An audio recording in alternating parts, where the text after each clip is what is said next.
Welcome to Indiana Sports Beat Radio, brought to you by the Hard Truth Distilling Company in Brown County, Indiana. So for the thousands in attendance and the millions watching around the world, it's time! 3 on the way. Oh! It went in! It went in! And Indiana wins the ball game! Know your role and shut your mouth, you jabroni! Float game for the win! And one! Tyree talking to the Rolex wearing, diamond ring wearing, gift stealing, wheeling dealing, limousine right, jet flying, son of a gun. Taylor's gone. Jonathan Taylor. Goodbye. Touchdown, Indy. I'm never taking a back seat to anybody and don't plan on starting now. Woo! IU. America. They got a football team now. Pretty simple. I win. Google me. There's no doubt about it, yeah, you mean Gene Okerlund. You know that I'm the cream of the crop. Now, from the Hard Truth Studios, here's Jim Coyle.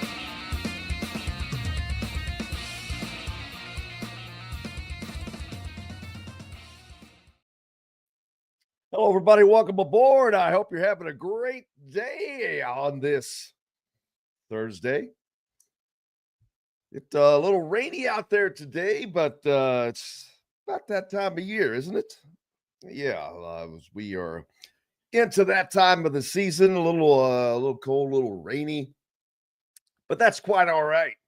Looking forward to kind of a relaxing weekend. No football this weekend as far as having to travel, but there will be plenty to watch as we'll be doing that. Shannon Griffith will join us, the coach, and we'll talk about a lot of different scenarios for the college football playoffs.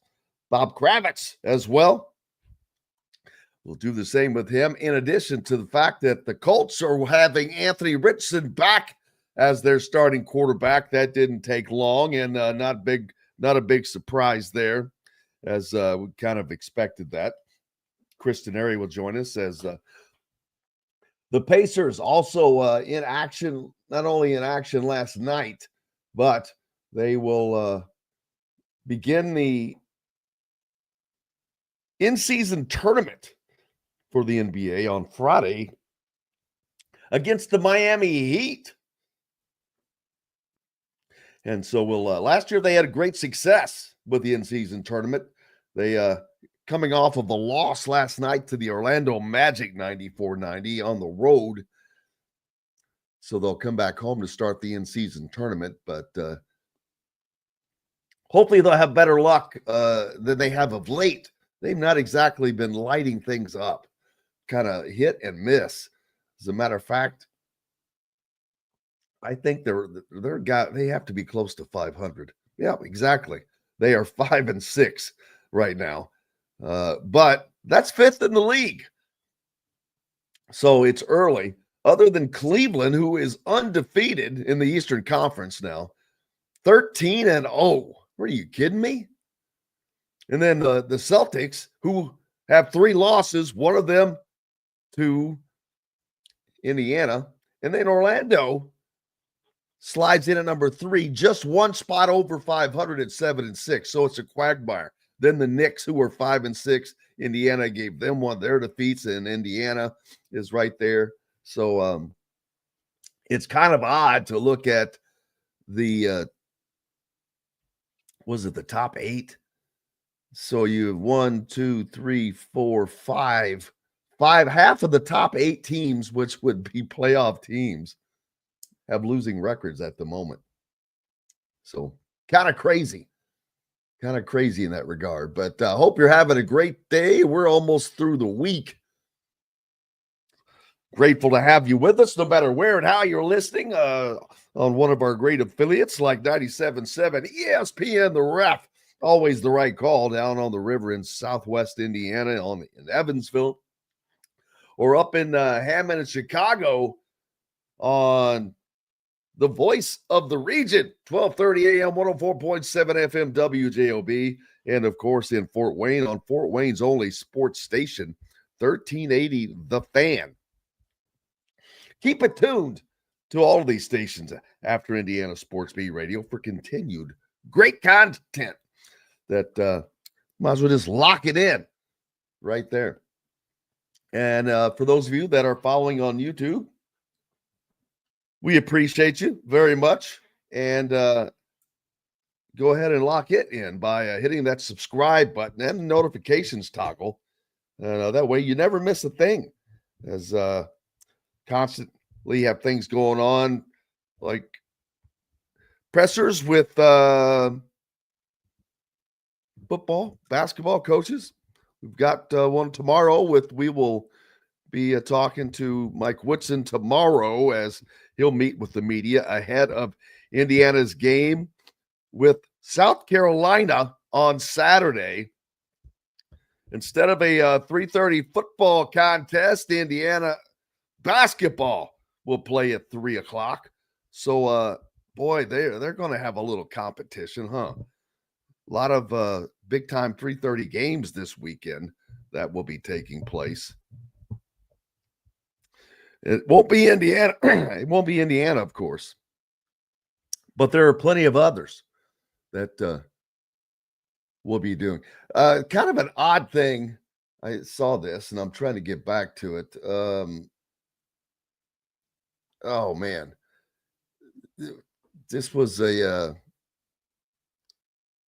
former Duke player that had made a couple of cryptic posts that he had sent out on his own, but saying that he was worried for his life. And Kyle Sigler, I think, is his name.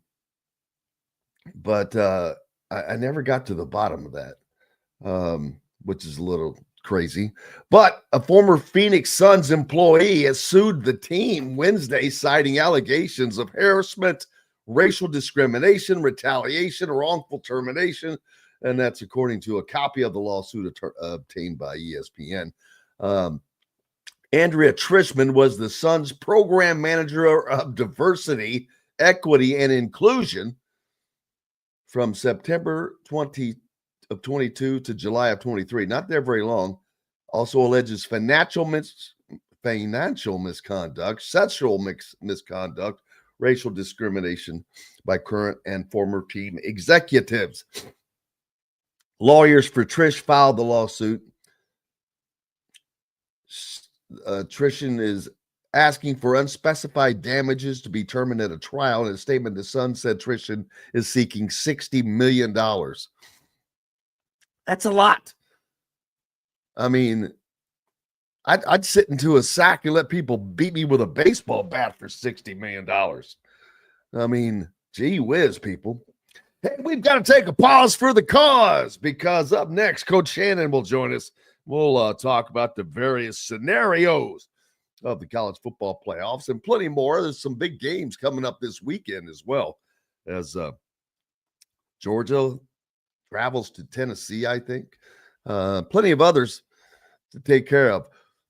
Welcome to the Hard Truth Distilling Company studios, and we'll be back to it with plenty more right after this break. At Ben Davis Chevrolet and Ben Davis Ford in Auburn, we're your one-stop shop for all of your automotive needs. We have the area's best selection of over 300 vehicles, including new cars, trucks, vans, and SUVs. Plus a huge selection of pre-owned vehicles in stock. And if we don't have what you're looking for, we'll find it for you. We also have top-of-the-line service and parts, plus a collision repair center, and we're competitively priced on everything. For sales, service, collision, parts, and more, we do it all. Come see us today or visit us online at BenDavisChevrolet.com and BenDavisFord.com.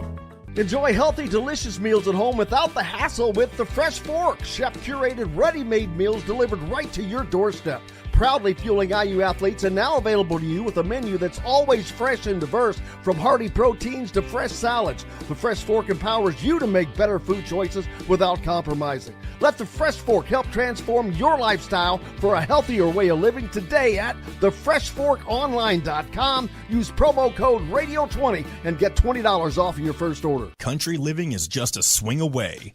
It can be hard to find the exact home that fits your family's needs, so there couldn't be a better time to build a new home with Property Shore Construction. Now building exclusively south of Bloomington within the Stonecrest Golf community. Choose from one of the gorgeous Stonecrest Signature Series house plans. We have several lots available with scenic views of the golf course. Contact Amy Rhoda with Revesco Real Estate for additional information. 812-583-0919 or go to mystonecrestliving.com. Ugly Grouper, located on beautiful Anna Maria in Florida, is the place to be, and not just because they have unforgettable meals, including locally sourced seafood. The Ugly Grouper has your favorite craft beers and cocktails, along with live music every day. The Ugly Grouper is family-friendly, able to host private parties, and has the biggest grouper you've ever seen. The Ugly Grouper is the place to be on Anna Maria Island, Florida. Tell them Indiana Sports Beat sent you. Go to theuglygrouper.com for more information. Located on 325 acres in beautiful Brown County, Indiana, Hard Truth Distilling Company is the biggest and the best craft distillery around. While Hard Truth is already known for producing internationally awarded whiskeys and spirits like Hard Truth's sour mash bourbons, sweet mash, and hard road ryes, as well as their cinnamon vodka and the always popular toasted coconut rum. Hard Truth Distillery offers so much more. With a full-service restaurant, ATV, and distillery tours, as well as live music, you can spend an entire day at Hard Truth Distillery while making your entire family or group happy. And that's the Hard Truth. Hard Truth products are available across Indiana, as well as many other states. So no matter where you shop, if they don't carry your favorite Hard Truth product, tell them you want the truth, the Hard Truth.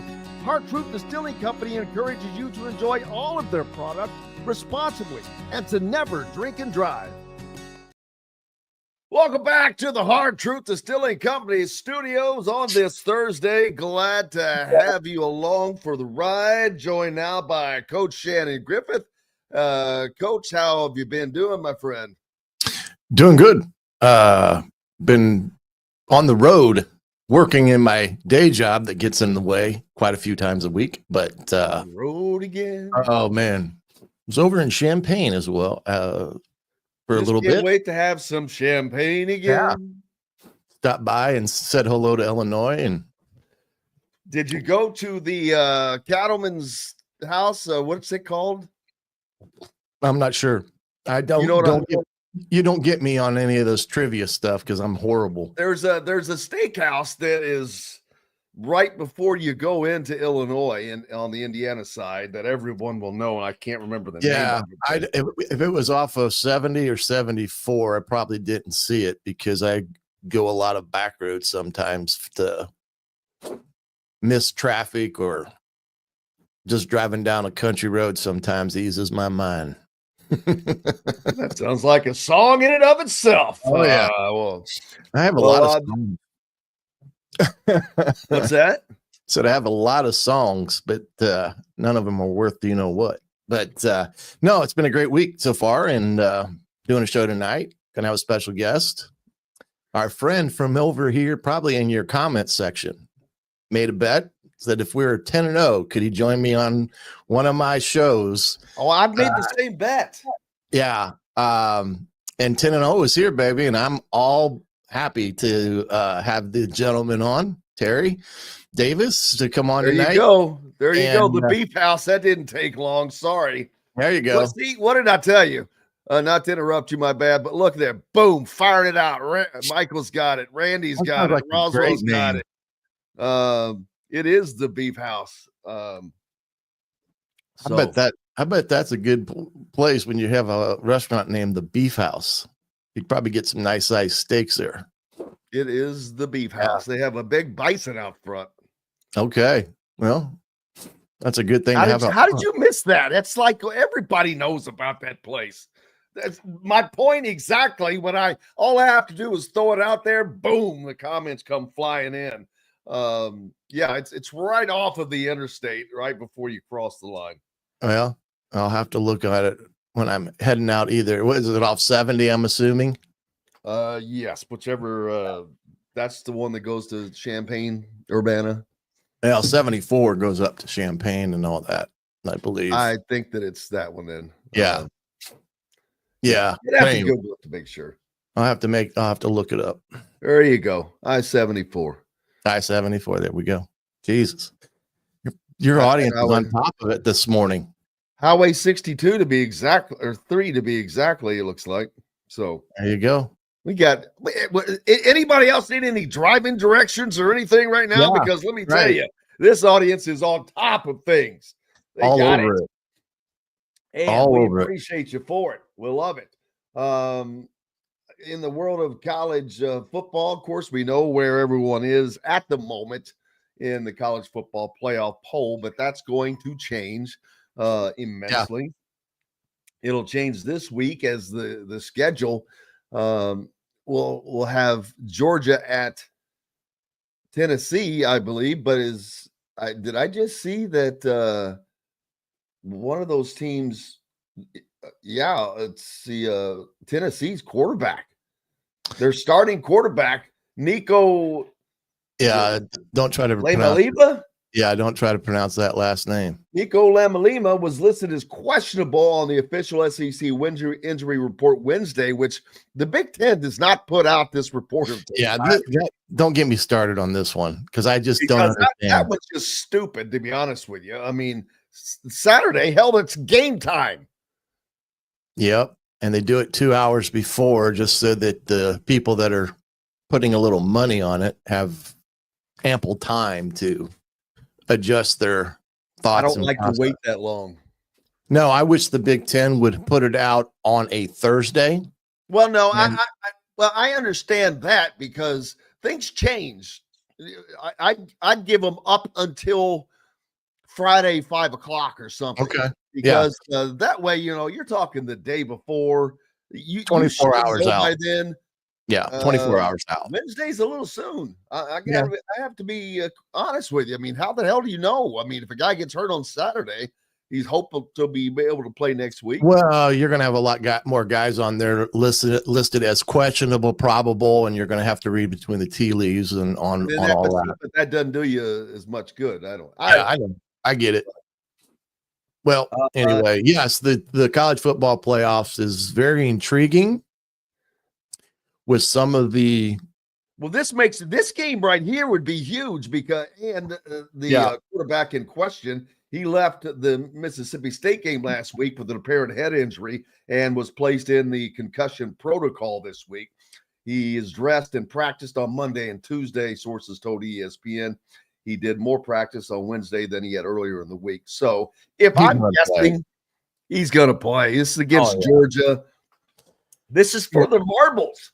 Yeah, I mean, this is for the marbles. If Tennessee loses to Georgia, they're out. Well, that would give Georgia them. Loses, they're out. How many losses does Tennessee have? 2? 1. They have 1. But now Georgia has Indiana 2. moved in front of Tennessee last week to drop them to 6. And if Georgia dropped as far as they did with their second loss, then Tennessee will drop just as far, and it would be behind Georgia. So keep your scorecards handy, folks. Well, it's gonna, like you said, it's gonna change. The talk that I'm hearing right now, that's coming pretty loudly from the South, is that a 3-loss team in the SEC is probably better than, laid out. A 2-loss team here or a 1-loss team there. I'm tired of hearing that crap. I know. You know what? If you've lost 3 times, you've been beaten 3 times already. You had your chance. Well, right. You've lost. I'm just saying this is the grumblings that are coming out. Just like I don't necessarily grumble. Yeah, well, I don't necessarily agree with any 1-loss team being ahead of an undefeated team. Now, because if you're going to take a snapshot in time of where a team is or isn't, an undefeated team always, in my mind, trumps a 1-loss team, irregardless of who they lost to. I don't know that I would say always, because you've got some weak teams that play in weak conferences. Well, but if I you're get in that. a major conference, like one of the two biggest, baddest conferences that there is, mainly the Big Ten. And somebody was making this argument for the SEC yesterday, and that how like Indiana was so far back in the SEC and yada yada. Right. And then it was quickly pointed out that, oh, hey, by the way, LSU lost on a neutral field to the 15th place team in the Big Ten, USC. Yeah. So put that in your pipe and smoke it. Well, right. Yeah. Again, we talked about this before, and I've heard it come out of some of these discussions with these members on here on the college football playoff, the eye test, Well, please, you get into those dynamics, and then you can make an argument for anyone if you want to. I think you have to look at teams on how they've won, a team maybe how they've lost, but where do you cut the line as it pertains to who are the top 12 teams? Is it, you give them a loss on the year, and it goes to show you, like, for instance, Notre Dame, they had one loss. Now they've won here of late and won convincingly, but that one loss team was to Northern Illinois, who's a 500 team in the Mid-American Conference. So, irregardless of where they're at now, that one loss was bad. So, if you're looking at the eye test, that right there tells you all you need to know, that it has nothing to do with who you lost to in that regard. So, it'll be interesting to see what happens here in 2 weeks with everything. With Indiana playing Ohio State, how that game all figures out. In the end, I just don't want to, I don't want to jinx anything, but I've heard the talkings about Indiana in terms of how well they play or don't play at Ohio State being a significant measuring stick on whether Indiana's record is strong enough to be in a college football playoffs. So, I mean, it's getting to that point now where you're starting to hear some of these ridiculous comments floating out of these decision rooms. But at the end of the day, you have control of your own destiny. Do not try to let anyone else control it for you, because then you're wishing and hoping. So Indiana's got 2 weeks to prepare for Ohio State. I think that's a huge advantage. And Ohio State has to go to Northwestern this week at Wrigley Field. So, oh my gosh, oh Lord, that's going to be just a mighty test. Yeah. So, I was kidding. I was being. No, I get you. But the thing is, Ohio State's got to go on the road and play Northwestern, and in the Big Ten, anything can happen, especially when you're on the road at a neutral site. Who knows? I mean, it's you still got to play the game. So it'll be interesting to see. It's going to change. I like where Indiana is. Like the week off. The only thing that concerns me about Indiana that I think warrants some red flags, and it pertains to them only in a self-scouting manner, is their ineffectiveness to rush the football the last 2 weeks, because they've rushed for barely over 100 yards against Michigan State and only 40 yards against Michigan. And their third down percentages in the last 2 games have been well below where they have been overall at 55%. So something is off there on why there's been a significant drop in Indiana's production in the run game. And that's what I hope they're figuring out as we go forward. I don't necessarily think in some respects they've given a much of a chance in the run game.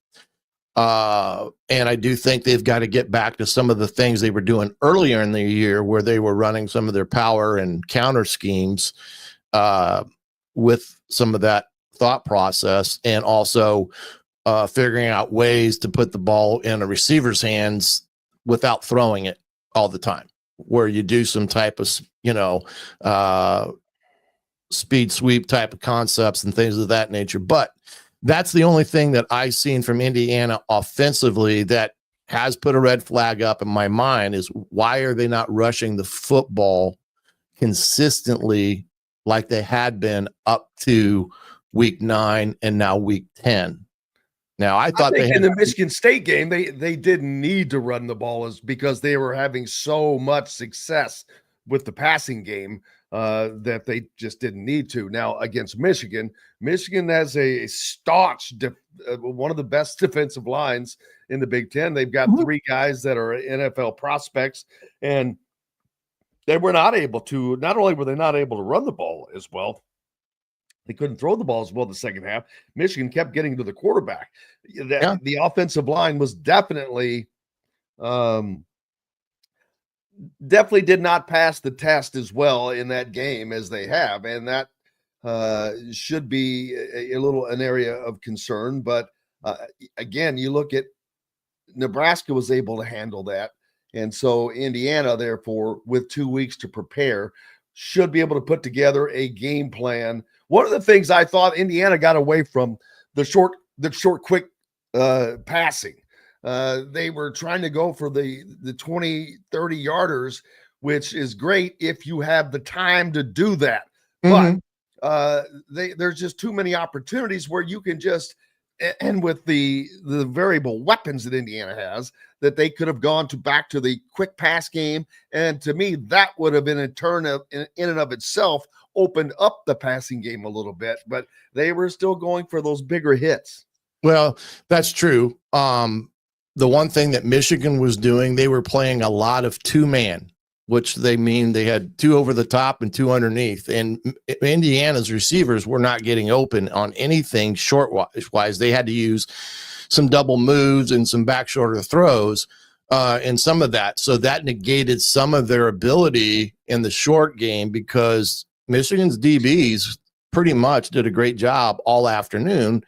And that was my point about running the football, is that when you become one-dimensional, they're just going to tee you up. And that's what Wink did. He teed them up. He was running a lot of zone fire stuff where they were blitzing and dropping to zone. Then they were rushing 4, but playing two under 2 deep. And it was one of those things that, again, I understand the concepts of, you don't have to run it here, you don't have to throw it there, whatever that may be. But the one thing that has made Indiana as successful as they have been all year is their ability to have balance. And the last 2 weeks, they have not had that. Now, I don't know the total answer as to why. It may have been because, hey, we're calling a lot of RPOs and putting it in, Curtis's hands, but like the one turnover that Curtis had on Saturday when the ball was down inside Indiana's, I think, 5-yard line, to me, that was a horrible call when you have 1st and 10 from your 5 and you're running an RPO and he throws it right to the Michigan guy. And fortunately enough, the defense bailed them out numerous times, forcing field goals, but that could have been detrimental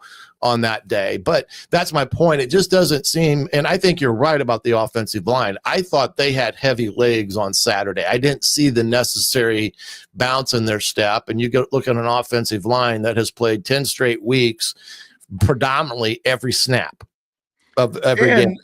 You have to remember, going into that game, they lose a second starter in Drew Evans with an Achilles injury. So that hurts, man. Yeah, it does, because you lose consistency and you're putting a dynamic into the lineup that, Caddick and the tackle, whether it's Smith or Weedig, are not, familiar with in a communication aspect. But I tell you, Caddick is playing a hell of a year.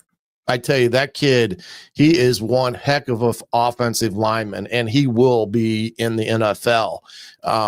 He does such a great job, not just in snapping the football, which is one dynamic, but being able to have that feel of when he needs to get up to the second level, and he does it pretty good. And I think he's played one heck of a year, and it's great to see for a kid like him who has given his heart and soul to Indiana, look and having the success that they are this year, it's paid off for him. I saw a quote the other day. He takes time after every game just to kind of take it all in, because he's never experienced this at Indiana, in terms of the amount of people that are there and the excitement that's generated. So I'm happy for a kid like that has earned it, came back, was looking to go to the draft and decided to come back. And how huge was that for Indiana?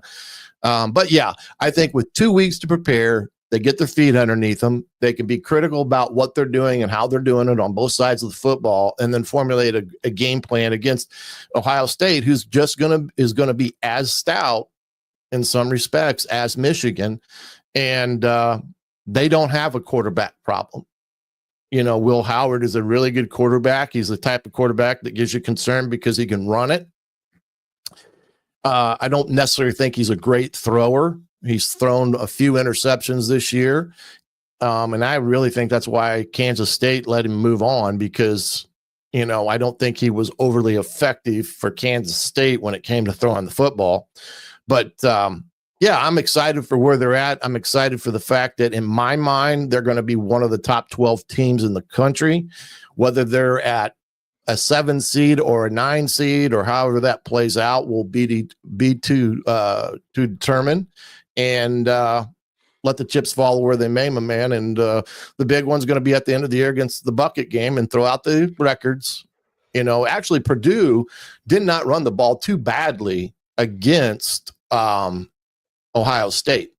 I mean, they had some effectiveness running the ball that day, but it'll be interesting and exciting. And unfortunately, it's a 12 o'clock kickoff, which Ohio State fans are just up in arms about these 12 o'clock starts. And in some respects, Nobody they have cares what Ohio State fans think. Well, I think this is something they're going to have to look at. I don't have any problems with the noon kickoff. I mean, in all honesty, and some coaches probably like it better than kicking it at night, but when you have a crowd like Ohio State does each and every week, kicking off at noon is not a great thing when you've had predominantly night games for every year building up to this year. And that's the one thing that I think has changed abruptly with the new welcome to the real world for Ohio State. Welcome to the world with everyone else. But, Fox Sports has got the money that they put out for it. They get first choice of where they want to be, and then everybody else has a choice after them.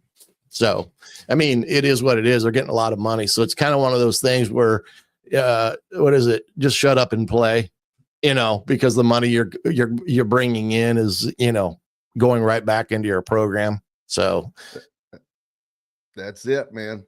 Well, looking forward to it. No, absolutely watching the games this weekend and waiting for that one. But next week, a lot of good ones. Be, tremendous.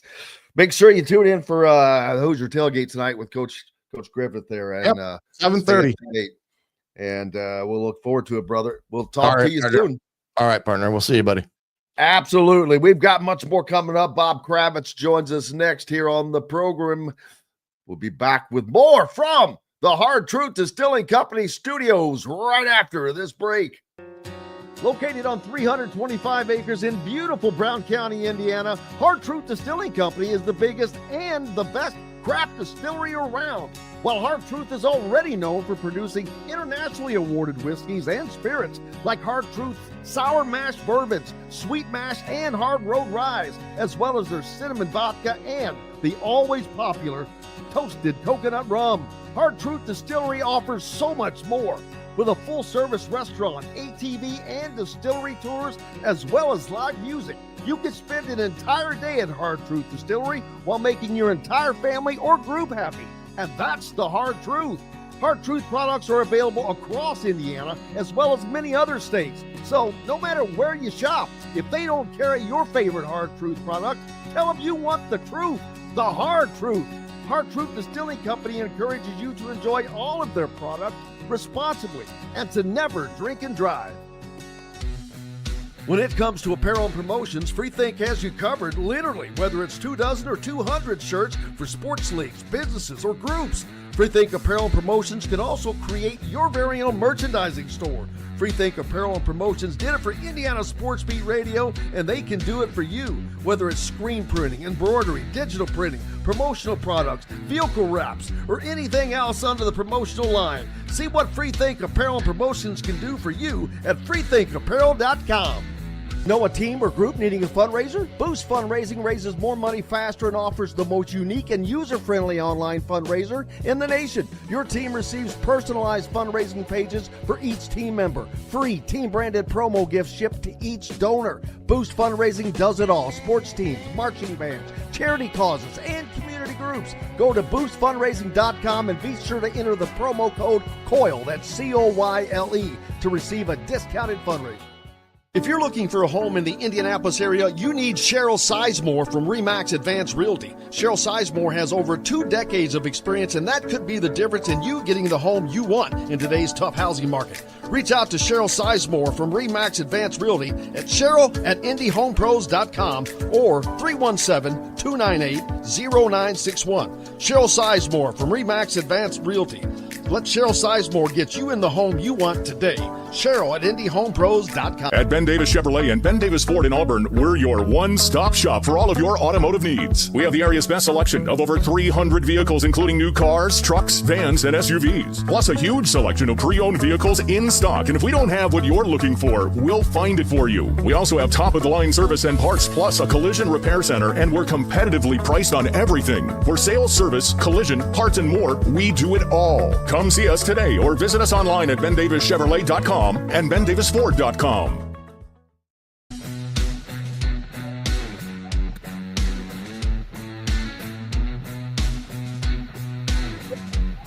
To the Hard Truth Distilling Company studios on this Thursday, joined now by the incomparable Bob Kravitz from BobKravitz.com. Robert, how are you, sir? I am splendid, buddy. I'm doing just fine, thank you. Glad to hear it. Could not think of a better way to start the weekend. The Colts, I noticed. If I was Anthony Richardson, it'd be I'm back in the saddle again. I will spare you my singing, especially since I just rolled out of bed. But I gotta say, I gotta thank the Indianapolis Colts for creating chaos, because chaos is good for my business. It really is. You know, when everybody's screaming and yelling about the quarterback and the coach and this and that, man, people read your stuff. It's unbelievable how my website has started to grow again. So that's pretty cool. So I want to thank the Indianapolis Colts for being so inept in the way they handled this whole thing. Absolutely, and I'm glad to see it. But yeah, they have had some drama as they will take on. I did not think that heading into a game with the New York Jets that the quarterback drama of this game would be in regards to Indianapolis.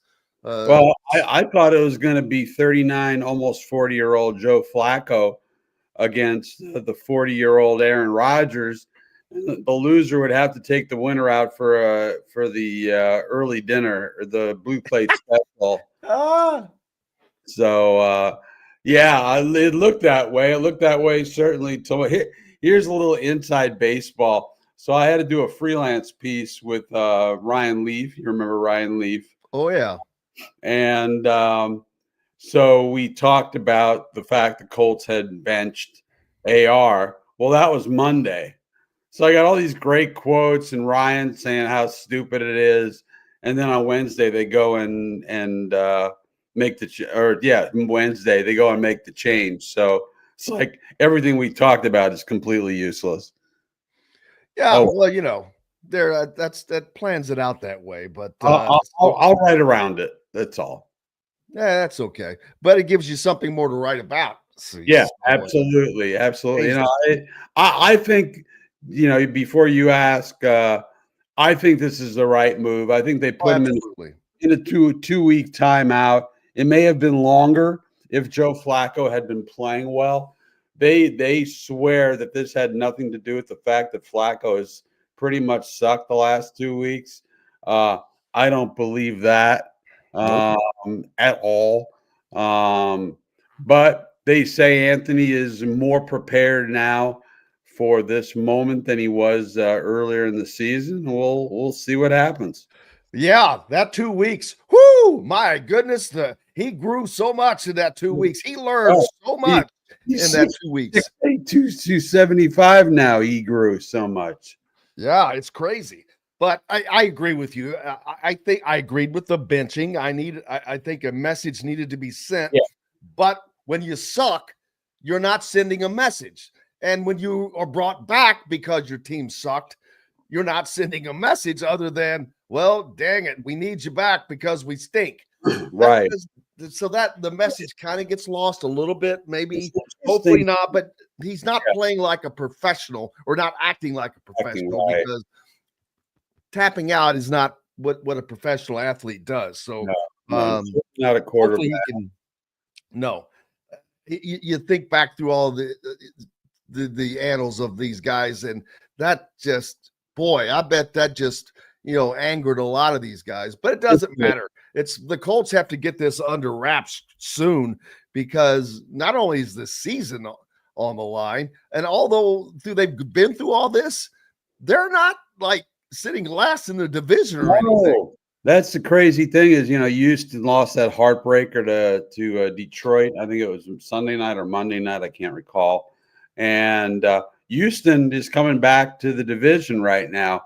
I think they're still far and away the best team in the division, but they lost Stephon Diggs and Nico Collins, their two best wide receivers.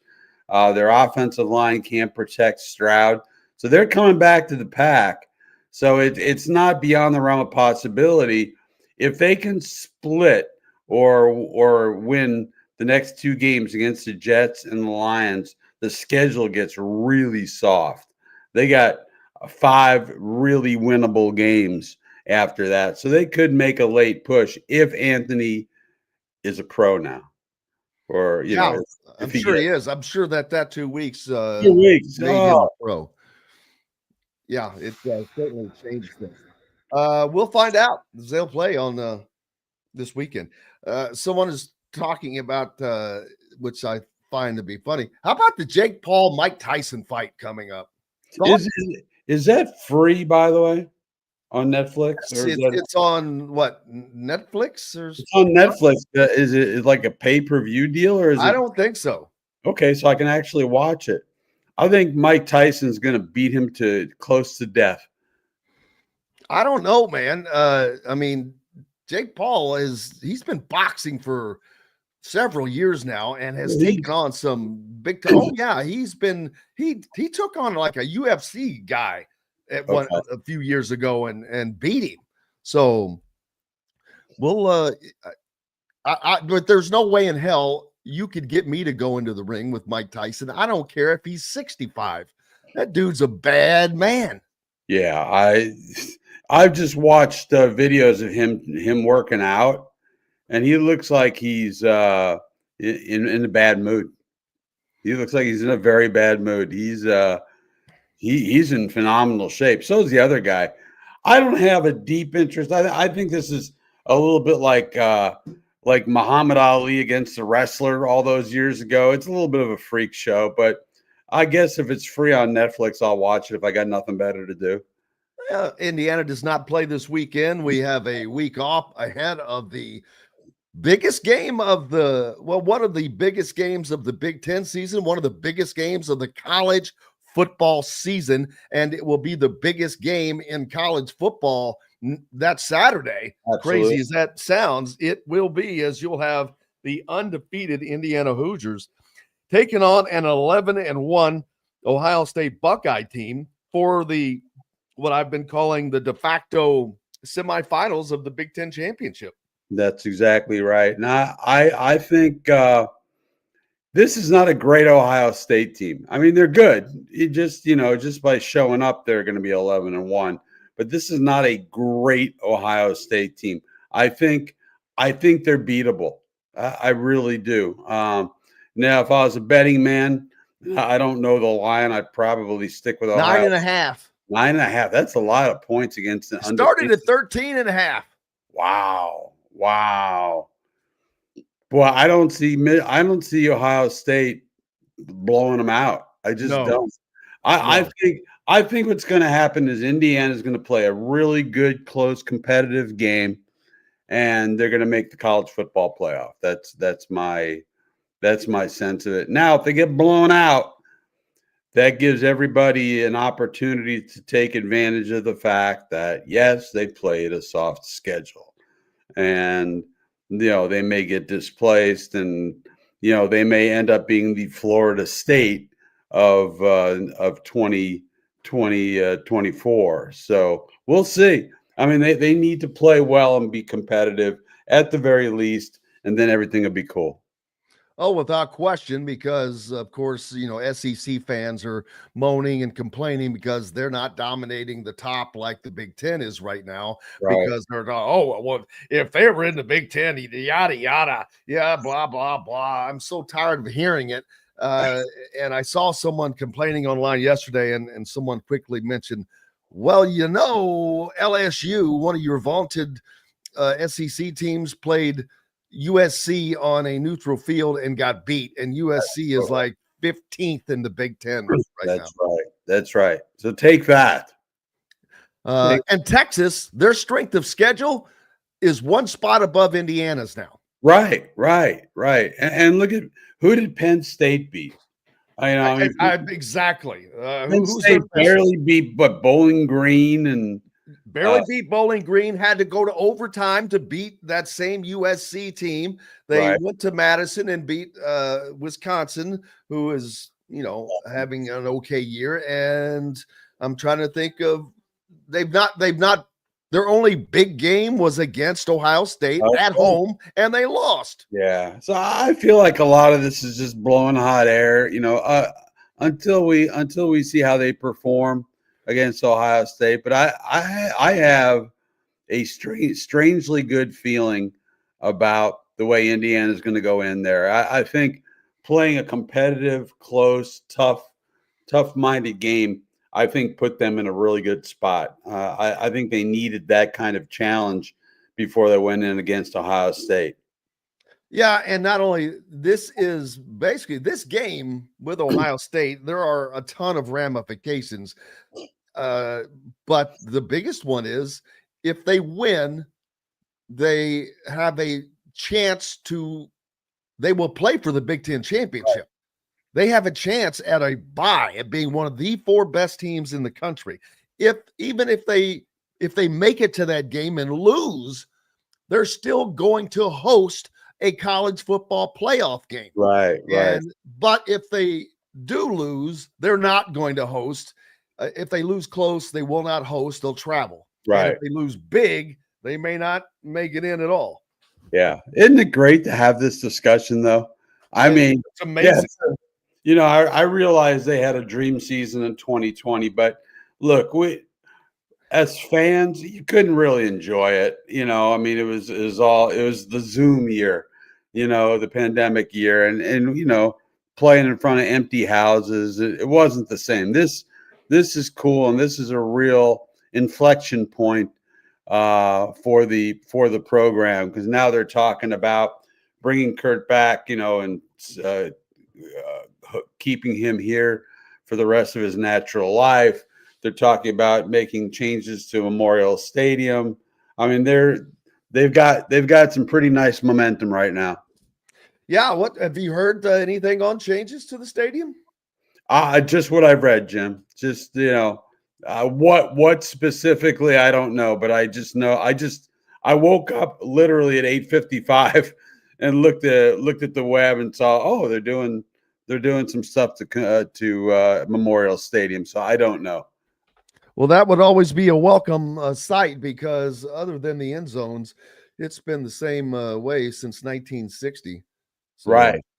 Yeah, it definitely could use upgrading without question. Oh, absolutely. And I think that if they're going to have this kind of program, it's going to demand upgrading. They're going to have to grow that stadium from 52,000 to 68, something like that, close to 70. Yeah, to be, because it's added income. Number one, they've got to replace and I'm not telling anyone at Indiana anything that they don't know. That 19 coffin that sits up there as a press box. And my one complaint biggest is give us just a little bit of sound, field sound, just a little. It does not have to be a sealed tomb. Up at Michigan State, you could hear the hits. It was awesome. You could hear the crowd reaction. Oh, was that open air? No, but they had it piped in. Oh, that's cool. That's yes, and I don't know why Indiana just insists on it being a tomb. It's like that they have this mental thing that the media just can't. How the hell do you think people work in Assembly Hall during games? But we can't have some field sound in football. I want it. We're so high, maybe the sound doesn't make it all the way up. Microphones, baby. It's all about microphones. That's a high press box. Same thing with the Colts. They're way up there. Back in the day when I was young, press conference or they were down. Press boxes were down much lower. I mean, IU's always been up in the clouds, but it's just watching a bunch of ants wearing red. It's hard to tell who's who.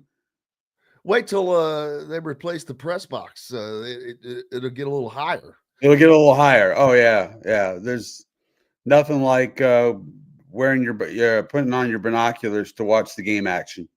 So what's going on for you this weekend? I know the Colts are playing. The Pacers they are coming off of a loss last night. We'll talk to Chris Denari later, but they have the NBA in-season tournament beginning Friday against the Heat. Yeah, and then IU basketball takes on South Carolina this weekend. Oh yeah, that's right. I'm showing my ignorance. Where when is that game? Oh, and which game? South Carolina. That's in Bloomington. Okay. I haven't started putting my schedule together. What was I going to say? Oh, is South Carolina good this year? Nah, they're okay. It's a big time game. But and then the biggest bit of news is we only have a minute left here though, and this comes as no surprise. I actually predicted this yesterday, is that Indiana flips Tyrone Burris from Warren Central, the edge rusher from Louisville to Indiana. I just knew that was going to happen because Indiana just didn't get to him quick enough. Louisville had a head start there, but they have flipped him. So that's their first commitment flip. So congratulations to Indiana for getting that done. That's a pretty big one. Yeah, absolutely. And, you see the quality of athletes that he's got coming in for these games. I mean, all these guys coming in for that Michigan game, they had to be really impressed. But what a great crowd. And I don't think I've ever said that before about an Indiana game. Yeah, it was awesome. It was definitely an environment of craziness. What do you got coming up this weekend, sir? Well, real quick, I talked to Ryan Leaf the other day about the Anthony Richardson stuff. Unfortunately or fortunately, things changed. I talked to him on Monday when Flacco was the quarterback, and then by Wednesday, Richardson was the quarterback. So some of it is not applicable, but I'll write around that. And so later in the week, I'll have something with Ryan Leaf talking about the Richardson situation. Looking forward to it. Make sure you go to bobkravitz.com and be a subscriber and give Bob Kravitz a follow as well. Appreciate you as always, sir. Thank you, buddy. Be well. You as well. We've got lots more coming up here on Indiana Sports Beat Radio. Back with it and more right after this break from our good friends at the Hard Truth Distilling Company. Andy Moore Honda is Bloomington's #1 Honda dealer for a reason. Buy a new Honda and get a 3-month break from car payments. That's right, no payments for 90 days. That includes the all-new, all-electric Honda Prologue, and you get it for just 0.9% financing. Or the 2024 Honda Ridgeline Black Edition or the Honda Accord LX, both for just 1.9% financing. Get more to your door from AndyMooreHonda.com, Bloomington's #1 Honda dealer and your best place for new and used vehicles. Hoosier Hanks East, located on College Ball Road in front of Kroger in Bloomington, is everything you could want. Great food like their custom pizzas, wings, wraps, unbeatable daily drink specials, live music on Fridays, and Hoosier Hanks East is home to Inside Indiana Football and Inside Indiana Basketball coaches shows hosted by Don Fisher. Be on the lookout for Hoosier Hanks ticket giveaways to Indiana and Colts games on social media. Stop by and meet Hoosier Hank at Hoosier Hanks East on College Ball Road in Bloomington. Hungry for something a little different? Well, head to the Rusty Gator Fork and Ale in Bedford, where oceanic flavors meet southern charm with a Cajun flair, like their loaded voodoo fries, gator bites, or jambalaya, and so much more. The Rusty Gator also has live music each Friday and Saturday night with some of the best local and regional artists around. Visit the Rusty Gator Fork and Ale in Bedford and get your Cajun on. If you're looking for a home in the Indianapolis area, you need Cheryl Sizemore from RE/MAX Advanced Realty. Cheryl Sizemore has over 2 decades of experience, and that could be the difference in you getting the home you want in today's tough housing market. Reach out to Cheryl Sizemore from RE/MAX Advanced Realty at cheryl@indyhomepros.com or 317-298-0961. Cheryl Sizemore from RE/MAX Advanced Realty. Let Cheryl Sizemore get you in the home you want today. Cheryl@indyhomepros.com. Located on 325 acres in beautiful Brown County, Indiana, Hard Truth Distilling Company is the biggest and the best craft distillery around. While Hard Truth is already known for producing internationally awarded whiskeys and spirits like Hard Truth's sour mash bourbons, sweet mash, and hard road ryes, as well as their cinnamon vodka and the always popular toasted coconut rum. Hard Truth Distillery offers so much more. With a full-service restaurant, ATV, and distillery tours, as well as live music, you can spend an entire day at Hard Truth Distillery while making your entire family or group happy. And that's the Hard Truth. Hard Truth products are available across Indiana, as well as many other states. So no matter where you shop, if they don't carry your favorite Hard Truth product, tell them you want the truth, the Hard Truth.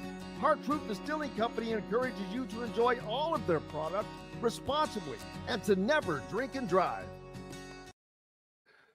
Welcome back to the Hard Truth Distilling Company studios on this Thursday. Appreciate you being with us. Chris Denari should be along. I know he had a very, very late night as the Pacers were traveling and just getting back.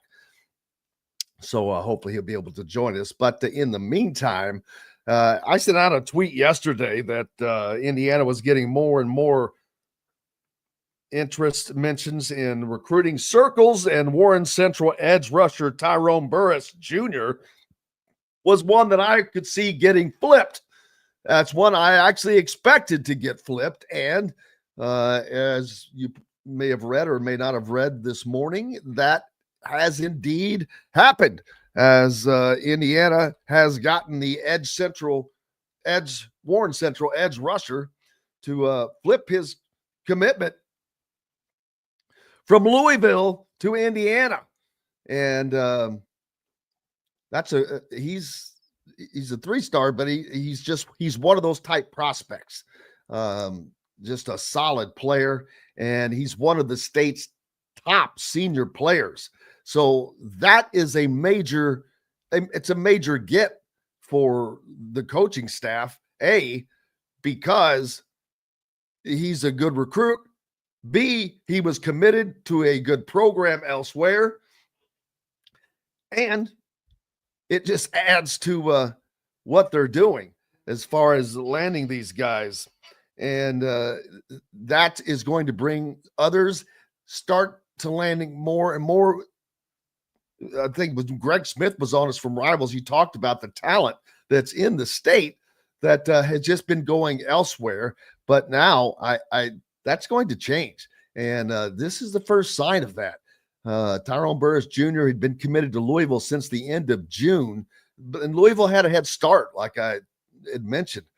But he has taken visits to Indiana for games against Nebraska, Michigan, and recently. And when he came to the Nebraska game, he skipped the Louisville-Miami game, which was huge. And that was kind of when I thought that, this is going to happen. I kind of figured it happened anyway, but it has. So congratulations to Indiana's defensive tackles coach Pat Kuntz, and Brian Haynes and Kurt Signetti, as they're starting to add to these pieces, and that is just going to get better and better for these Hoosiers.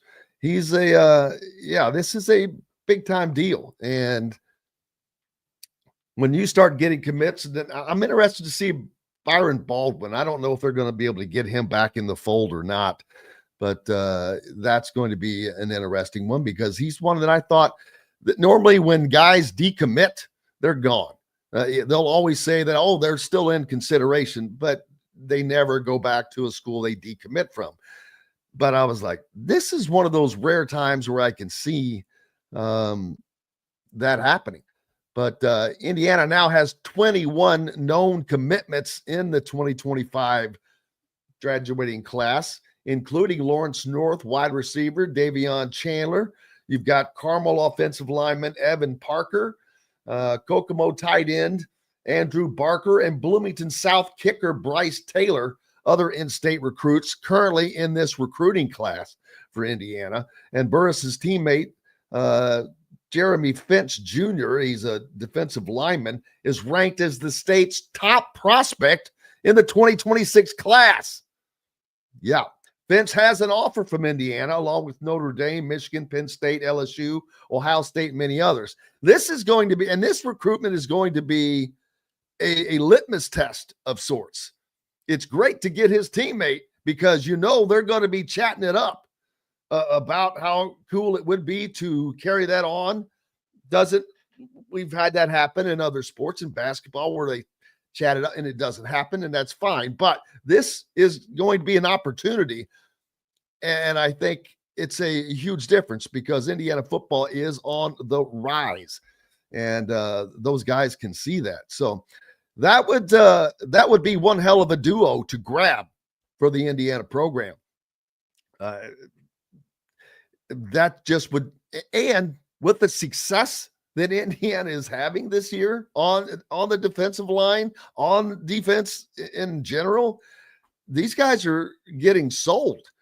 I mean, it's a top 10 defense in the country, people. It's a top 10 defensive line in essence, because of how well they do against the run.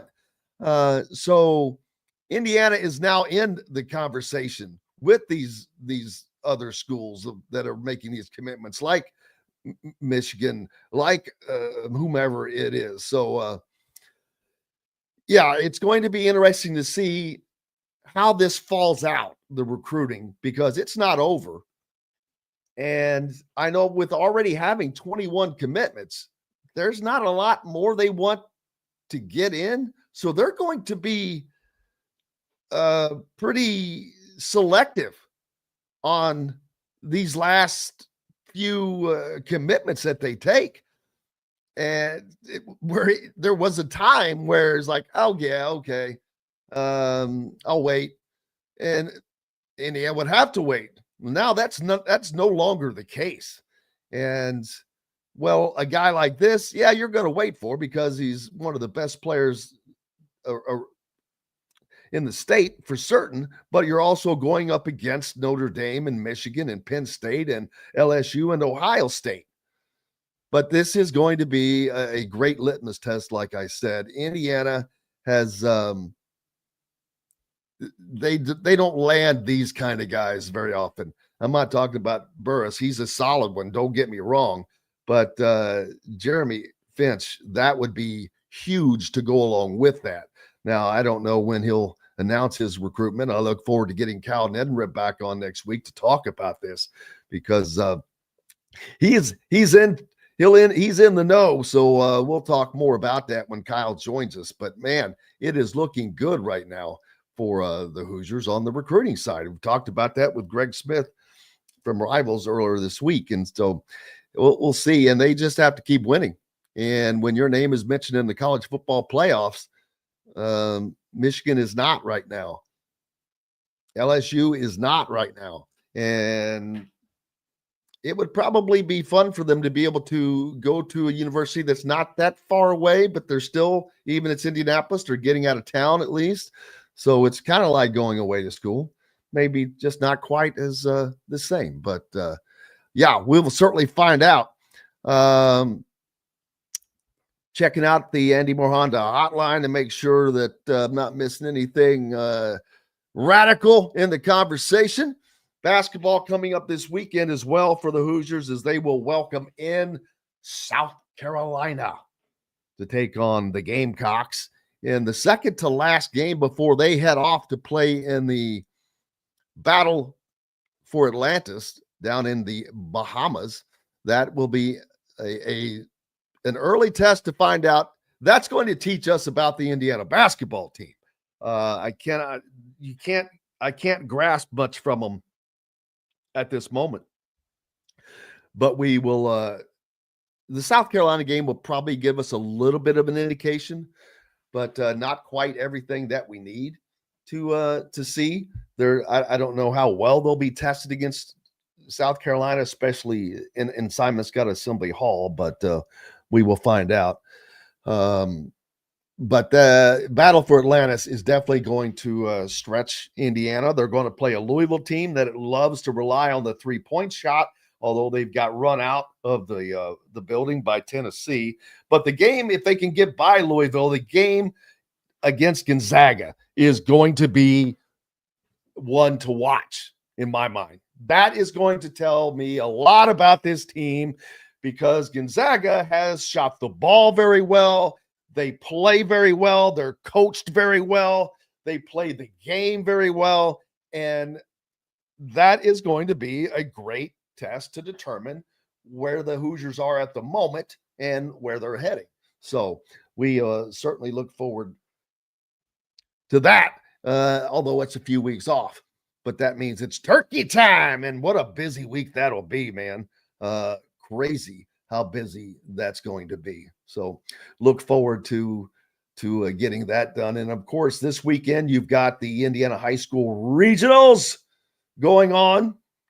So get out and catch an Indiana High School football game if you're able to do that. There are several great regional matchups all around the state too. Doesn't matter if you've got a team from the southwest part in the Evansville area or up in the region or over in Fort Wayne or central Indiana, southern Indiana. They've all got teams playing, and it's great to see that. Westfield at Fishers, that's a great central Indiana matchup, as well as the Lawrence North, undefeated Lawrence North team at 11-0 at Brownsburg, which is 10-1. Man, there is that's a great game. Brownsburg has got the momentum going. They were down 28 points going into the second half last week before pulling out a 38-35 win over the defending state champion Ben Davis Giants for a set. I mean, you're playing the defending state champion and you're down by 4 touchdowns. 4 touchdowns, people. That is to see high school kids be able to be that resilient. That's awesome. You got to love it. So Center Grove at uncharacteristic 7-4 taking on that Warren Central team that we talked about earlier. Man, they're going to have their work cut out for them because Warren Central has Tyrone Burris Jr. on one edge and of course Jeremy Finch on that squad as well. So how successful can Center Grove be against that defense? Well, we're going to find out, man. And since since Indiana's not playing at least this weekend, although the basketball team is, good time to go out and catch some of these games. East Central, Decatur Central. In 4A, you've got New Powell that's 11-0. New Powell back up at the top, taking on Bishop Chittard at 9-2. The 7th meeting all time between these programs. and 6 of those have come within the tournament. So Kyle picks New Pal to win that one. Who did he? Let's see. He's picked all the winners. But he thinks Westfield will knock off Fishers. He thinks that Lawrence North will continue undefeated in a 21-20 game over Brownsburg. He picked Warren Central over Center Grove by a field goal. Then down in 4A, he picked New Pal to stay undefeated by just a field goal. Evansville Wrights at Martinsville. Some great names. Gosh, I do wish this game was in the Wrights Bowl just because. But Evansville Wrights playing right up the road in Martinsville this weekend. A.J. Reynolds quarterbacking the Artesians. The rivalry is renewed from 1977. Yeah, that's not much of a rivalry, but you've added back 47 years for the most recent meeting between those teams. But number 3, Martinsville having a great season behind their quarterback. They've had to survive a closer than expected 35-31 win over Greenwood in the sectional. But A.J. Reynolds, 2,800 passing yards, 35 touchdowns on the season. I know his dad listens to the show. We're greatly appreciative of that. They've got a senior in Hunter Stroud who's got 101 catches for almost 1,400 yards, 15 touchdowns. Man, that's a prolific offense. And Kyle expects this to be a high-scoring game. Martinsville 42-35 over Wrights is what his expectations are. We'll see. Tri-West at Batesville, and then you got Lutheran at LaPel in 2A, and Sheridan at South Putnam, as well as Providence is playing Milan this weekend. And so all kinds of teams in action over this high school regional championship weekend. I guess we're 2 weeks away from the state finals, and all of that is we'll get going. We've got plenty coming up here on the program, and we'll be back with it and plenty more right after we take a break from the Hard Truth Distilling Company studios. Located on 325 acres in beautiful Brown County, Indiana, Hard Truth Distilling Company is the biggest and the best craft distillery around. While Hard Truth is already known for producing internationally awarded whiskeys and spirits like Hard Truth's sour mash bourbons, sweet mash, and hard road ryes, as well as their cinnamon vodka and the always popular toasted coconut rum. Hard Truth Distillery offers so much more.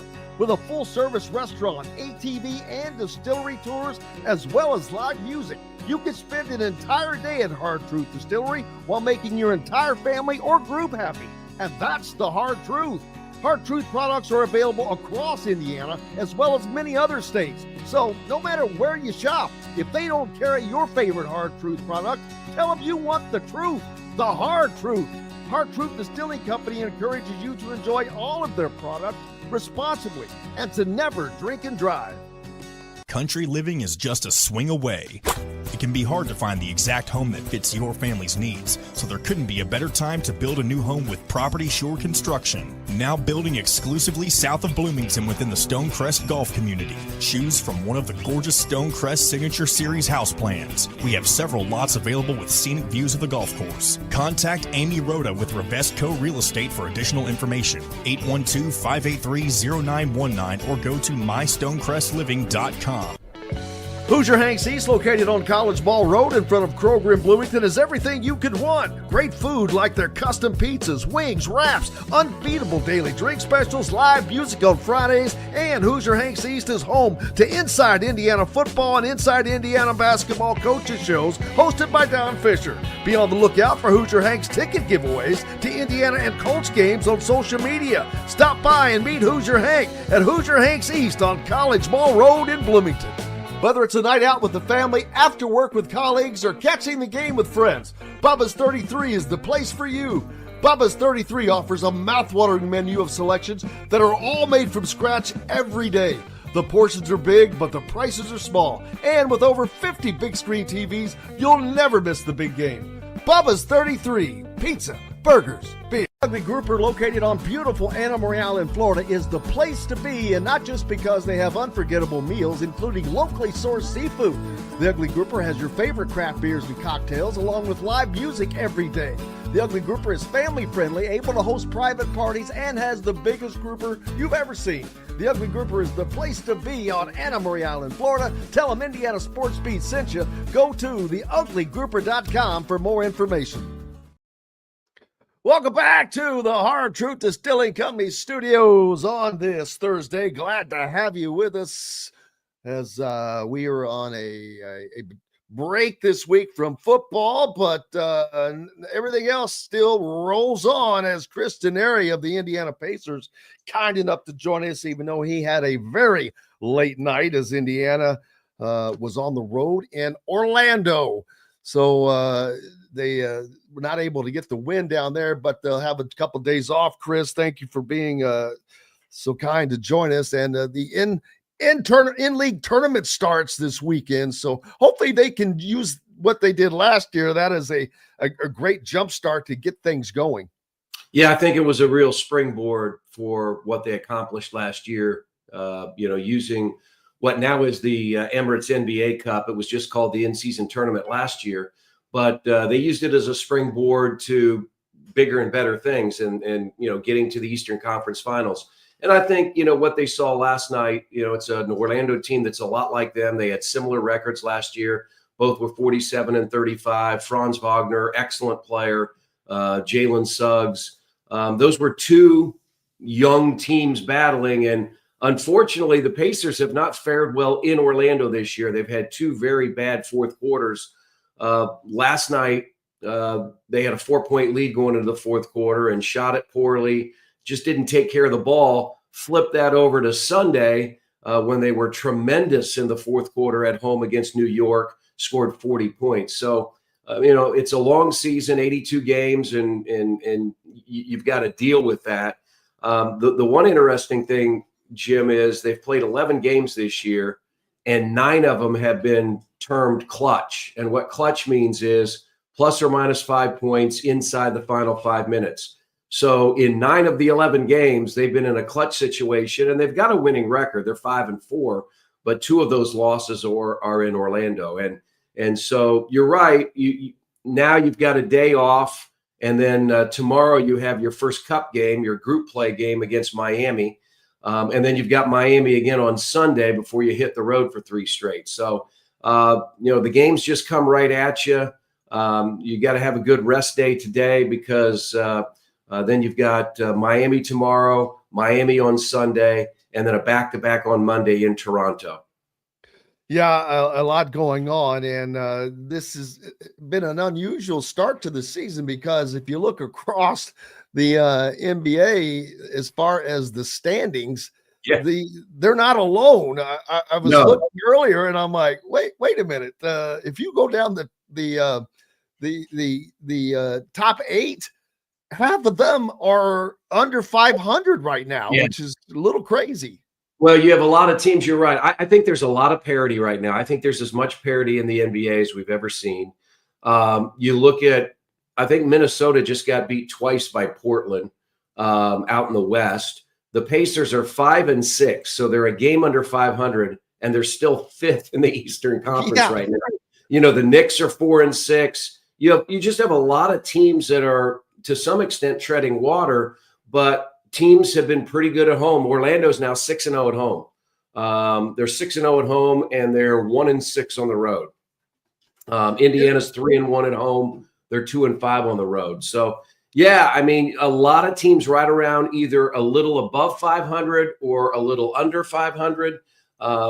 You saw on the first night of group play in the NBA Cup on Tuesday, Detroit beat Miami, and Boston at home lost to Atlanta. And so I just think that shows the type of parity that exists in the league. Rick Carlisle has said, look, if you're not ready to play on a specific night, I don't care who you're playing, whether it's the Boston Celtics, the Charlotte Hornets, whoever, you're going to get beat. And so I just think the talent is that good, even on the teams that don't have very good records, that they're going to get you if you're not up to par that night.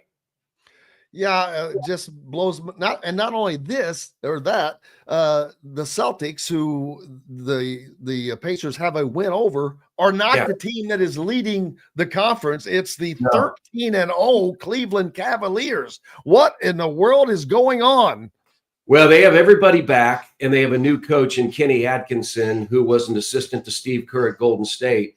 And they were always a good defensive team, but even with Donovan Mitchell and Darius Garland and that group, they struggled offensively. Well, now they're playing good defense, but Kenny Atkinson has them playing at a high level on the offensive end. So it's a great story. There have not been very many 13-0 teams in the history of the NBA. I think the last one is Golden State, the year they won 73 games. I think they went 23 or 24-0. So it's a tremendous start, for the Cavaliers. They've been in the playoffs each of the last couple of years. They, in fact, won a playoff series last year, but it still resulted in the removal of J.B. Bickerstaff, who's now the head coach in Detroit. So it's a story to watch. They're playing really, really well. The Pacers don't see them for a while. I know they play them in back-to-back games in January, and I think have them also at the end of the year. So it'll be a little bit of time before we see the Cavaliers this year.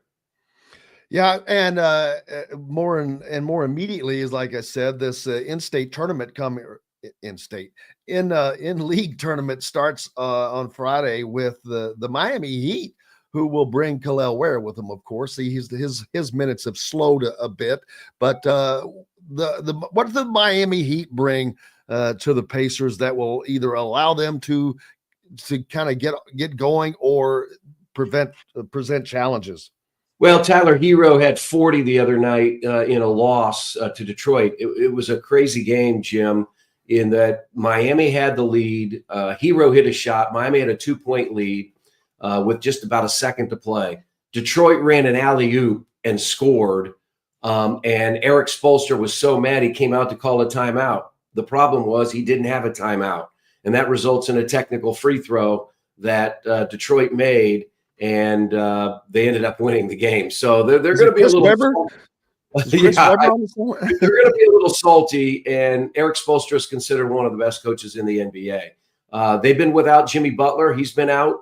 They're 4-6. They're under 500 right now. They've been a longtime playoff team the last number of years. They're a good, hard-nosed team. I think that the thing that Indiana has to figure out is they've been a little up and down from an offensive standpoint. You go back to last Friday, after you and I met on Thursday, the Pacers had a season-low 83 points in Charlotte.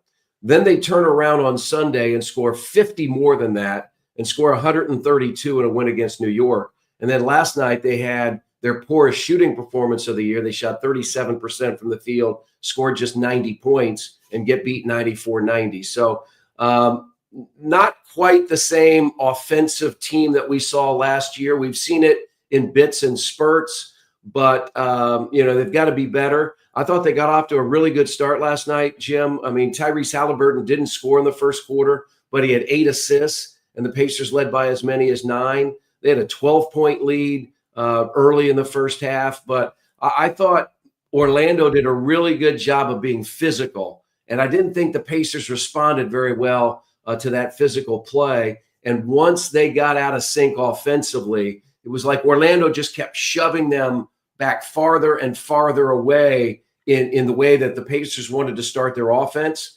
And I thought that really hurt the Pacers last night. And so I think that's what you're going to see. That's what teams are going to try to do. If you can be physical and get the Pacers into a half-court game, because Indiana's so good when they get out and run. And that's exactly what they did early in the game. That's what they did in the fourth quarter against New York. They were unable to do that for the better part of the last 2 quarters last night. Yeah, and it's just early on you mentioned the parity that we're seeing already in the NBA, which is something that has been a recurring statement across all sports. College football is the parity there is becoming crazy. I think that we've been seeing that in basketball already. And now if in the NBA, the professional leagues, that makes it even just all of that makes it incredible for fans. That makes it just better for everyone. Yeah, and I think, with the new collective bargaining agreement and the way contracts are structured and what teams can do with the first apron and the second apron and what the rules and the violations are if you go into those luxury tax, you're hard capped, and then you can't do certain things. You can't sign a veteran free agent. That sort of spreads the talent out around the league. And the one thing that the NBA has had over the last 6 years, they've had 6 different winners. They've had 14 different teams in conference finals. The Pacers one of those last year. And so what you're trying to do is, as franchises, if you're trying to sell hope and you're trying to get to a point where you can compete, maybe not for an NBA title, but can you compete for a conference title? And so I just think there's a lot of really, really good talent in the league, and it's spread out. And that's why every night you look at the results and you go, gee, I can't believe that this team beat that team. But it really shouldn't be a surprise because it's starting to happen on a regular basis. And it should never be a surprise in a professional league, because the key word there is professionals, and it has professional players that most of the time you're not going to have a guy that's tapping out. You're going to have a guy that is going all the way. A little knock there on AR. Just the other thing, Jim, the one thing about the NBA, and this is, I did Butler basketball. I was a part of college basketball for a long time. It's a different schedule. Think of what, when Purdue and IU and, the bigger schools start the season, the majority of their games are at home and they're playing lesser teams. And that just doesn't happen in the NBA. There's only 30 teams. You don't have a chance to go down and, have a G League team, come to your arena. So with that talent and with the way the schedule is structured, every game becomes very important and difficult. And so that's something that you have to deal with. And like I said, the other thing that I think has happened here early, and it's been unfortunate, is I looked at a stat last night. It feels like injuries are up about 35%.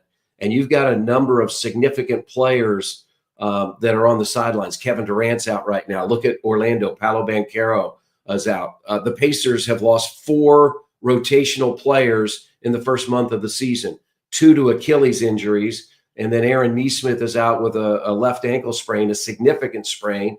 And Andrew Nembhard is out with a significant left knee injury. Those 2 guys aren't going to be back until sometime in December. So that has also, I think, altered how you look at some of these matchups, that the injuries are really affecting that as well. Yeah, the college season just getting underway, and not a ton of games, but we did have some good fun games the other night with Duke and Kentucky and Michigan State and Kansas all playing at the tournament, and then Indiana goes away in a couple of weeks to the Bahamas, kind of like an in-season tournament. Yeah. Yeah, well, I think that's the key, Jim. I think when the NBA looked at having this in-season tournament, they probably canvassed some of their players and said, you did this in college. Sure, everybody is looking to get into the NCAA tournament or win the Big Ten title.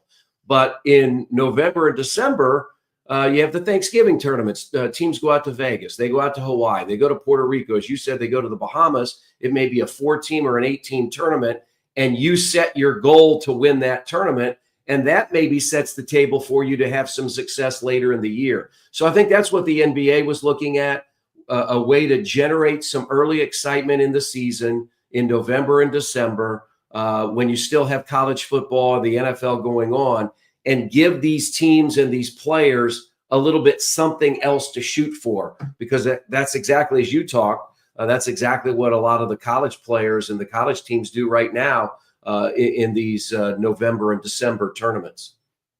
And so how do you prepare for these in-season tournaments? They're pretty much, it's just like regular in-season games. Yeah, I mean, now fans that come to the game tomorrow and fans that watch on FanDuel Sports Network will see it's a different floor. Every team has a different NBA Cup floor that the Pacers will have for at least 2 games. And then remember last year, they made it to the quarterfinals when they beat Boston. So they had that floor at Gainbridge Fieldhouse 3 different times. So the feeling is, or they want you to walk into the building and understand it is something different. It is not just a regular season game.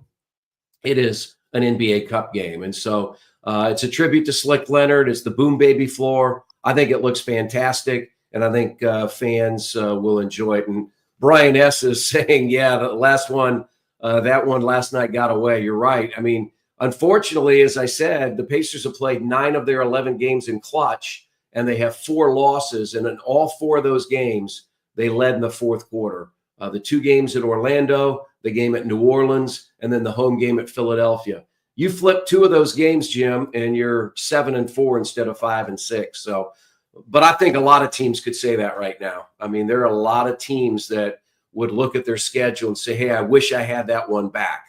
Well, you don't get it back. You just have to make good on it as you move forward. Absolutely. And like I said, you never know who it's going to be. I thought that it was going to be the Celtics sitting up there. I did not have the Cleveland Cavaliers at 13-0 at this time, which is why is it it's always the Eastern Conference that has the hottest team in the league each year. Yeah, I mean, it's interesting. Again, give a lot of credit to Cleveland. They have a lot of continuity from a player standpoint, as I said, but a different coach. And, they're playing really, really well right now.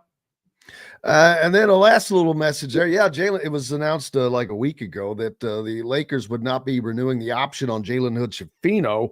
And I wondered how much of the guaranteed roster spot for Bronny played into that, even though he is down at the G League right now. Yeah, I mean, I don't know. I don't know the makeup of their total roster overall, where they are money-wise and whatever. Part of that, he's still on the roster. It's just that they're not guaranteeing next year. I mean, that's what you have to do when you sign those rookie deals. That's how the Pacers got Jalen Smith a couple of years ago. He was a first-round pick out of Phoenix and played 2 years, but they did not guarantee him his 3rd year, so they opted to trade him. And if you remember, that's why the Pacers had to go through a lot of things, because since he was not guaranteed, that 3rd year, he ultimately became a free agent. And that's what Jalen Hood-Schifino will become. Doesn't necessarily mean he won't be back with the Lakers. It's just they have not guaranteed that contract for next year. Well, hopefully for him it works out well, but he'll probably land someplace. What is up next for you, brother? Well, we got 2 games. Sleep. Yeah, well, yeah, I feel pretty. I don't feel too bad. I think my head hit the pillow about 2:09 is when we got back. It was about almost a 2-hour flight from Orlando. You don't realize that it's about 2 hours. But preparation today, and then Miami tomorrow night in the Cup game, and then Miami again on Sunday at 5:00. And then we'll fly right after the game to Toronto and on the road all next week. So in Toronto on Monday, fly to Houston Monday night, day off on Tuesday, in Houston on Wednesday, fly to Milwaukee on Wednesday night. So next Thursday, I might be a little bit more tired than I am right now, because we will have gotten in from Houston to Milwaukee, and we'll be on Central Time. So we'll see how next week works. It's going to be flyer miles, baby. Yeah. I have my coffee. I'm ready to go. My wife took care of me this morning. So, so I'm ready to go. All right, brother. We appreciate you, and I hope you have a great weekend and a great call for the in-season tournament that begins on Friday night, as the Pacers will host the Miami Heat. All right. Thanks so much, Jim. Talk to you next week. Thank you, my friend. Have a great one. Chris Denari, the voice of the Pacers, joining us here on Indiana Sports Beat Radio. We've got more coming up, and we will be back with it and much more right after these messages. Andy Moore Honda is Bloomington's #1 Honda dealer for a reason. Buy a new Honda and get a 3-month break from car payments. That's right, no payments for 90 days. That includes the all-new, all-electric Honda Prologue, and you get it for just 0.9% financing. Or the 2024 Honda Ridgeline Black Edition or the Honda Accord LX, both for just 1.9% financing. Get more to your door from AndyMooreHonda.com, Bloomington's #1 Honda dealer and your best place for new and used vehicles. When it comes to apparel and promotions, Freethink has you covered, literally, whether it's 24 or 200 shirts for sports leagues, businesses, or groups. Freethink Apparel and Promotions can also create your very own merchandising store. Freethink Apparel and Promotions did it for Indiana Sports Beat Radio, and they can do it for you.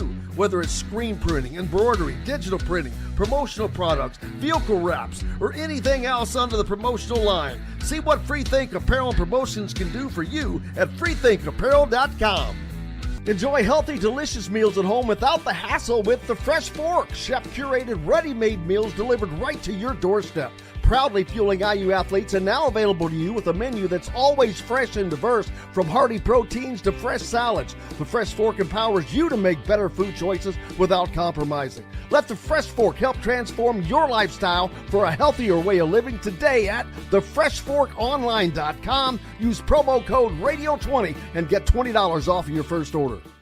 Hungry for something a little different? Well, head to the Rusty Gator Fork and Ale in Bedford, where oceanic flavors meet southern charm with a Cajun flair, like their loaded voodoo fries, gator bites, or jambalaya, and so much more. The Rusty Gator also has live music each Friday and Saturday night with some of the best local and regional artists around. Visit the Rusty Gator Fork and Ale in Bedford and get your Cajun on.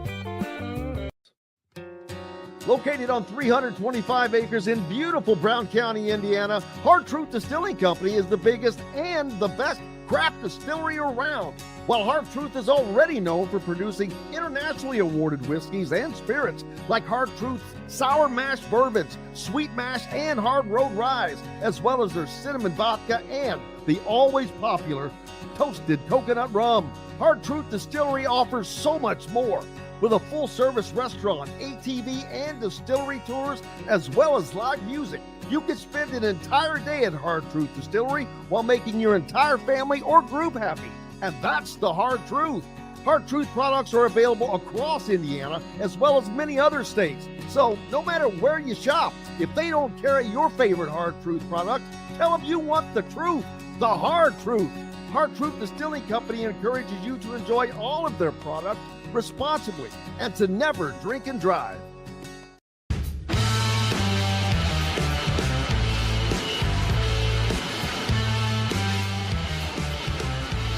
Come back to the Hard Truth Distilling Company studio on this Thursday. I'm glad to have you along as I don't want to call it a light sports weekend, but it certainly is by my standards. We do have a basketball game on Saturday afternoon, 3 o'clock, as the Indiana Hoosiers host the South Carolina Gamecocks at Simon Scott Assembly Hall. Their penultimate tune-up before they head south to the Bahamas. So, try to get another win. The Indiana women's team, boy, the wheels have kind of, it's too early to say they've fallen off, but it does not look all that good for the Indiana women's team. They are now already 1-2 on the season, and it's a little surprising. I know that they've lost some great players over the last couple of years, but you would have thought that they would be ready to, kind of carry forward with what they've been doing. But man, no McKenzie and no inside baskets. They not doing well, and it's just such a departure for how the success that they have had. So, and this is the mark of a solid program, especially today. You have to maintain that success level, and it's and I'm surprised because it seems like their recruiting is going fine, but man, the results are not promising right now. But guess what? That's the great thing about basketball teams in the season, it's long enough that there are some that start out great but there are some that start out slow and become. I'm sure for Indiana women's basketball fans, they're hoping for the latter here, because right now it's not been great. Like I said, 1-2 right now. And their latest loss came they lost to Harvard in overtime. And now they've lost to in-state Butler, scoring only 46 rather. So now they have to face a Stanford team that beat them by 30 last year. Is Tara Vanderbilt still there? I do not recall if she is still coaching or if she retired or not. The reason is because Tara Vanderbilt is one of the all-time great coaches, but an IU grad on top of that. And coming back home, they do have Tara Vanderveer Court. So I think that she has retired from a picture I'm looking at. So there is that. Unfortunately, she won't get to come home if that is the case. But the team's coming, and if they're still playing like they have been, that could be trouble. And then men's basketball, of course, like I said, they have a game on Saturday at 3:00, and plenty of football to watch this weekend. I'm looking forward to just kind of relaxing on a Saturday night and watching football as much as possible. And then at least we have a relaxing Sunday, no games scheduled this week. So I'm going to enjoy the heck out of that as well. But there are some good football games to take in this weekend. Tennessee and Georgia, one of the big games to catch without question. And the Big Ten is the biggest game is coming in 2 weeks, as Indiana will travel to Ohio State to take on the Buckeyes to see who's going to play Oregon for the Big Ten championship. Boy, Indiana would sure shut a lot of people up if they were able to win that game. I think even if they are close, they will be able to finally shut most of the people up who are complaining about schedule and yada, yada, yada. Doesn't matter. It is what it is. They can complain all they want. Nobody cares. The SEC people are going to complain because they're the SEC and they think they're just better than everybody at everything. And it's going to be, there are going to be some SEC teams that get left out this year. That is going to cause a lot of grief, especially if a Big Ten team loses in its first round game. They love to jump on that bandwagon, but you cannot use bowl games in the past as an example. But also Florida State is leaking commitments like a sieve, man. They have had 6 decommitments now, as Mike Norvell's team is 1-9 on this season. Florida State started in the top 10 of the AP poll, and they are 1-9. 6 decommitments. The latest was a quarterback, 4-star quarterback that I'm sure he will have plenty of suitors. And that's a lot of fallout. That's hard to recover from. And Florida State, with all that they're trying to get out of the ACC, and they better start putting their attention on what they're doing in the ACC right now, because who the hell wants them? Your football program is in the dumpster. Your basketball program is probably just mediocre. Who wants them right now. Yes, that's right. Smash that like button. We appreciate it. And for those of you following us on YouTube, make sure you hit the subscribe and notifications toggle. Don't forget to do that. It helps us, and we appreciate it tremendously. It's right. It is unacceptable. Michael is the like police, and we like it. I like that. What are you, for Indiana football fans, what are you doing this weekend to take off? What are you doing for the bye week? And to even be asking that question now is, it goes along with how crazy things have gone, that it's nice to have a break from, it's been so intense that it's actually nice to have a break. So like I said, I'm looking forward to it. I'm looking forward to watching some other games. We do have the Indiana basketball game, which kind of gets in the way.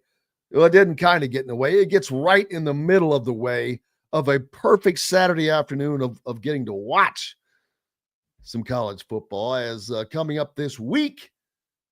And before I forget, tonight is the last live Inside Indiana Football with Coach Kurt Signetti, hosted by Don Fisher at Hoosier Hanks East over on College Mall Road, 1285 South College Mall Road. Show up tonight. It's your last night possible. And that thing has grown to the point to where you basically need a reservation to get in. And I'm not kidding. So if you would like to go and you haven't gone, you might want to call and get a reservation, because the place fills up, and it fills up quick. But that show happens at 7:05, but you need to get there sooner than that, especially if you don't have a reservation. You're going to be in the back row, not exactly on the front row. Today is Thursday. The only game tonight, East Carolina at Tulsa. Last night, Curtis Worksel's squad, the Ohio Bobcats, they won without him, 35-10. 4 games on tap tomorrow night, including a Big Ten matchup, a big one for UCLA, as the Bruins travel to Seattle to take on Washington. And this UCLA team, they're 4-5. They still have bowl hopes now. I would have bet you $1 million 2 or 3 weeks ago that no chance that they would make a bowl. And I'm not saying that they're going to. They'd have to beat USC at the end of the year and a good Washington team, but they've been playing better. 1, 2, 3, 4, 5, 6, 7, 8, 9, 10, 11. UCLA is 11th in the Big Ten standings right now, people. 11th. And we have pretty much made fun of them all year because they stunk, but I'm also going to give them the credit that they deserve. They have battled and moved up. They are in front of Nebraska, Rutgers, Michigan State, Northwestern, USC, Maryland, and Purdue. That's, like I said, if it wasn't for Kurt Signetti, Deshaun Foster would be in the conversation for Big Ten Coach of the Year. I mean, like, I'm shocked at the job he's done from the time he spoke at the Big Ten football media days, in which he so kindly informed everyone that UCLA was in Los Angeles. That's how nervous he was.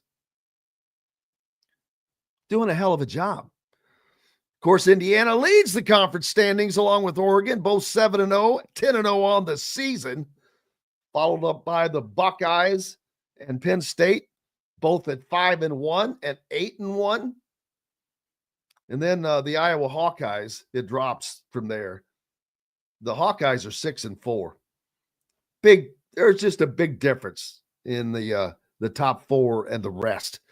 As a matter of fact, 1, 2, 3 other Big Ten teams are already bowl eligible. The Hawkeyes, Minnesota, and Illinois. Wisconsin desperately needs a win. They're at 5-4 to get over that bowl eligibility mark.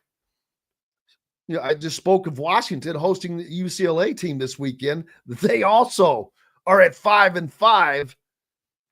And not only do they need to win this game, because their last opponent is against Oregon. So this is a must-win for both of these teams to have a chance at bowl eligibility, in my opinion. Washington is at home. They're going to get my pick there that happens. Michigan sitting at 5-5 now, a game away from bowl eligibility. And they have Ohio State on the schedule. They have to win this weekend, which they should do that with no problem. And then you've got UCLA. Nebraska. How about Nebraska? They're sitting at 5-4. They've lost 3 straight games. They've been sitting on bowl eligibility for weeks. They have lost, I think it's 8 or 9 now straight games in which they would have become bowl eligible had they won. And this goes back to the year 2016. Whoo. Man, life cannot be good right now for Matt Rule out in Lincoln. You start out 5-1. They were pumped. Well, they started out 5-0, and things were just electric. Their 400th sellout. In comes Illinois, and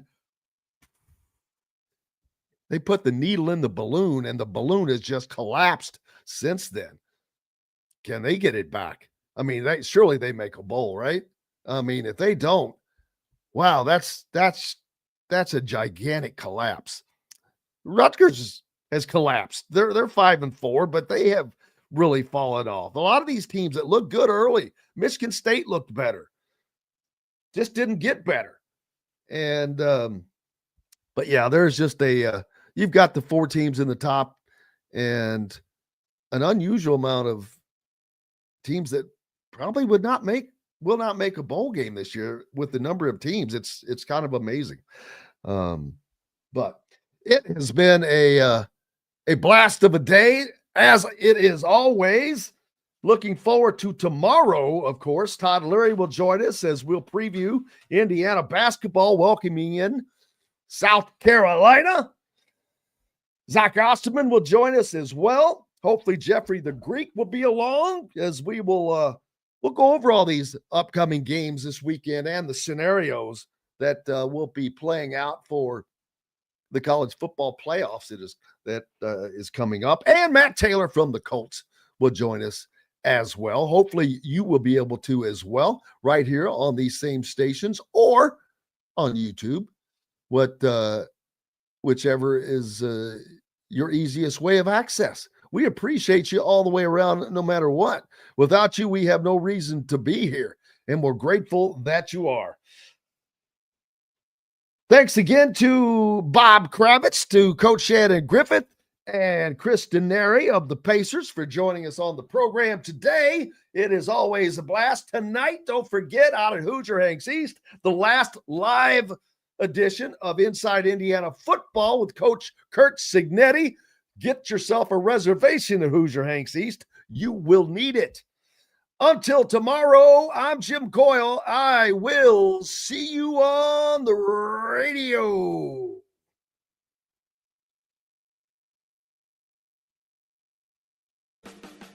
Thanks for listening to Indiana Sports Beat Radio.